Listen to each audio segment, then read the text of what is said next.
Espace TV. Espace TV, le 10 minutes. Aujourd'hui, ce qui inquiète les acteurs du secteur, c'est surtout l'insécurité dont ils sont victimes. En l'espace de quelques semaines, 11 boulangeries, rien qu'entre Koza et Koloma, ont payé les frais. Dans le quartier Koloma, ce maître boulanger a assisté impuissant à la visite d'hommes armés en tenue qui ont emporté argent, téléphone et pain. Ils sont venus nous trouver devant le four en nous disant qu'ils ont entendu qu'on consomme de la drogue ici. Je leur ai dit non, dans ce four, il n'y a même pas un fumeur de cigarettes. Ils nous ont intimés de rentrer à l'intérieur en pointant leurs armes sur nous. Ils ont commencé à nous fouiller pendant que d'autres éparpillaient tous les objets. Ils ont pris de l'argent, débranché des téléphones qui étaient là et les ont emportés, ainsi que quelques miches de pain. Ils n'ont rien laissé. Face à la recrudescence du phénomène, certains boulangers ont pris des mesures conséquentes pour, disent-ils, sauver leur vie. Les gens qui viennent sont armés avec l'arme PMK, avec les gaz. Il y a certains qui portent les caboulets. Tout le temps, maintenant, on ferme la four, on travaille de la nuit. On ne peut pas ouvrir si ce n'est pas à 5 heures. Même à 5 heures, ça trouve qu'on a peur. À la suite des attaques, le président de l'Union des boulangers indique que des plaintes contre X ont été bien déposées. Il voudrait des garanties sécuritaires. À défaut, la corporation va prioriser la vie. Nous allons voir le ministre de l'Industrie et la ministre du Commerce pour les expliquer. Si leurs collègues de sécurité ne pourra pas nous recommander pour la sécurisation, c'est-à-dire les gendarmeries et les commissariats qui sont plus proches de ces quartiers-là, là on ne pourra pas continuer à travailler. Si pour le moment rien ne confirme qu'il s'agit des éléments des forces de sécurité qui sont auteurs de ces attaques, ils sont tout de même responsables de la sécurité des personnes et de leurs biens, d'où cet appel à l'action des boulangers à leur encontre.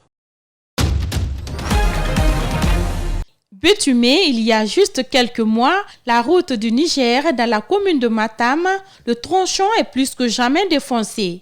Les usagers s'en plaignent et se disent déçus par le mauvais travail des Chinois sur la route. Pour ces citoyens, aucune goutte de pluie ne tombe et ne fasse pas d'effet en cette période hivernale. Des eaux stagnantes qui remplissent les trous béants et même les véhicules ont du mal à bouger.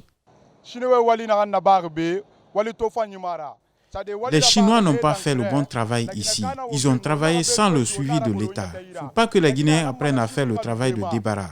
Ce nouveau bitume ne laisse pas couler l'eau. Dès qu'il pleut, tout est inondé, d'ici jusqu'à Bonfi.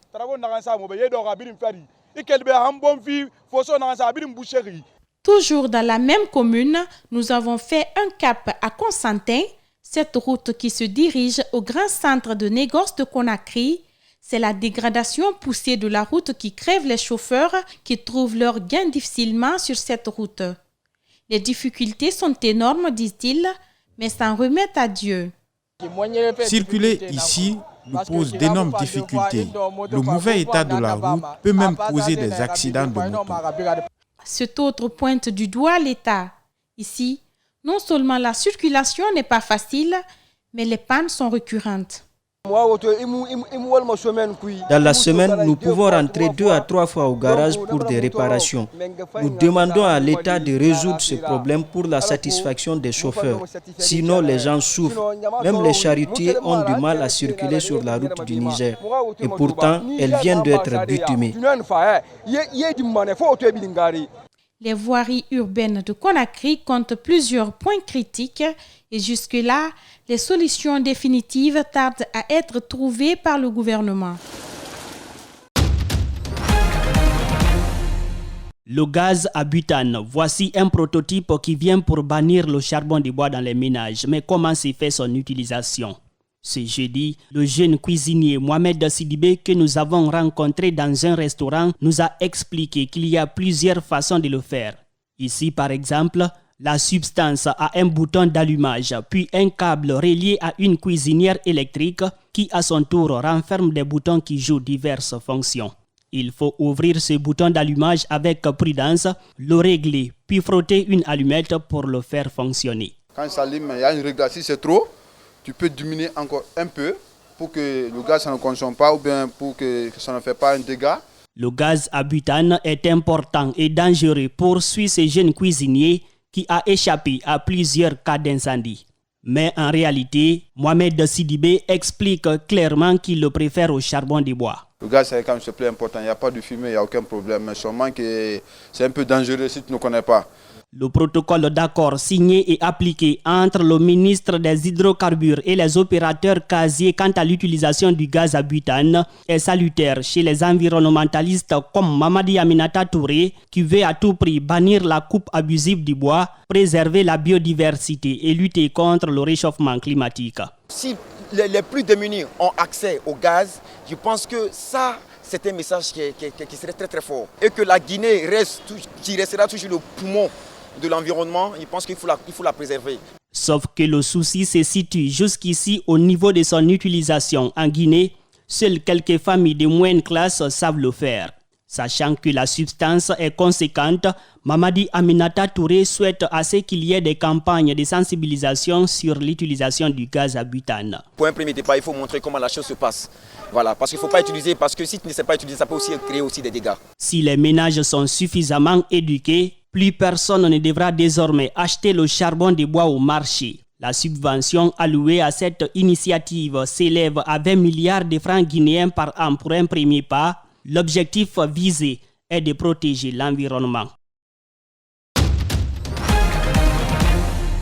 La Direction générale de l'Office de protection du genre, de l'enfance et des mœurs a été saisie le 29 août dernier d'une plainte manuscrite d'une dame de 24 ans. La plaignante accuse son ex-petite amie de menaces de mort, d'harcèlement et d'atteinte à l'image. Il avait des photos de la fille. À chaque moment qu'il avait besoin de faire ses sales besoins avec la fille, il appelait pour lui dire « si tu ne viens pas, je vais publier tes photos ». Donc c'est suite à ça qu'il a eu plusieurs photos nues de la fille et il a fini, puisque la fille a décidé maintenant d'arrêter tout avec lui, il a fini à envoyer les photos nues de la fille à ses oncles qui sont à l'extérieur et à certaines de ses sœurs. Il nie à bloc les faits, mais les messages en font foi de ce que la fille a subi pendant les 6 ans. Le présumé accusé nie les faits qui lui sont reprochés. C'est la fille elle-même qui aurait envoyé ces photos à sa copine, qui à son tour les aurait envoyées aux parents, argumente-t-il. Pas une publication, c'est la fille qui a fait un portage. Ce n'est pas une publication, jamais une publication. Si c'est la publication, c'est le public qui allait voir. C'est un partage qu'elle a fait. À son amie, elle a une amie qui s'appelle Aminatou. Elle a envoyé cette dernière. Cette dernière, qu'est-ce qu'elle a fait aussi? C'est de donner au reste de sa famille. Pour lui, tout est parti quand il a abandonné la fille pour se remettre avec une autre. Il trouve que son ex a tout planifié pour le charger. Lorsque j'étais à Dakar d'abord, en 2016, elle m'a envoyé des photos nues elle-même, avec son consentement. Bon, je lui ai demandé pourquoi elle m'envoie ça. Elle dit parce qu'on est distant, je peux regarder ces photos en attendant mon retour. En 2017, je suis revenu. Bon. Maintenant, j'ai trouvé qu'elle a changé de comportement. J'ai décidé d'arrêter avec elle. Elle utilisait déjà mon mot de passe avant ça. On a le même compte ensemble. Les deux comptes nous appartiennent tous. Au nom de son compte, il y a le mot aussi, mon nom, Tcherno Sadouba. Vous voyez, non? Merci. Comme elle a décidé de changer de comportement, j'ai décidé maintenant de ne plus la suivre. Et j'ai suivi une autre dernière. Et c'est à cause de ça qu'elle a fait tout cela. Elle m'avait dit aussi auparavant qu'elle allait me faire entrer dans des problèmes dont je ne sortirai jamais. L'accusé a été conduit au tribunal de première instance de Dixine pour son jugement.